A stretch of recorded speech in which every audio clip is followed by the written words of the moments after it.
আমাদের দেশে peer Kate আসলে কতটুকু করা হয়? খুব কম করা হয়, কম করা হয়। এই জন্য যেহেতু এটা পেইনফুল, এটার জন্য আমার দেশে এরকম মানে এটার ব্যাপারে কেউ আগ্রহ বোধ করে না। আমি নিজেও খুব বেশি আগ্রহ বোধ করতাম না আগে, কিন্তু আস্তে আস্তে দেখছি এগুলো চাহিদা বাড়তেছে মানুষের ভিতরে, আমরা করে দিই। পিয়ার কেট করলে আরও খরচ কমে আসে, অর্ধেক খরচে হয়ে যায়। তো যাই হোক, এটা আমি বললাম যে মানে ভ্যারাইটিস অফ ইয়ে আছে। এছাড়া স্মাইল আরেকটা টেকনিক আছে। স্মাইল টেকনিক করলে পরে যেহেতু যেটা দাম বেশি সবাই মনে করে ওটা অনেক ভালো। স্মাইল অনেক ভালো পদ্ধতি, কিন্তু সকল রুগীকে স্মাইল করা যায় না, মানে পাওয়ার কারেকশন রেঞ্জটা কম।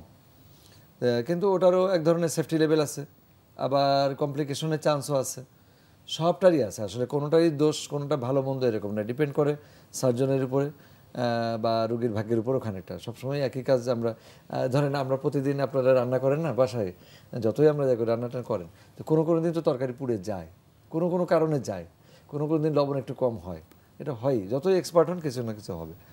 তো এই জন্য এগুলো ভয় পেয়ে লাভ নেই। আসলে আমাদের দরকারটা আগে যেতে হবে, যে চশমাটা দূর করা দরকার, যে চশমা দূর করা দরকার, তার জন্যে সে যে পদ্ধতি তার জন্য তার ফাইন্যান্সিয়ালি কমফোর্টেবল হয়, ফিজিক্যালি সেফ হয়।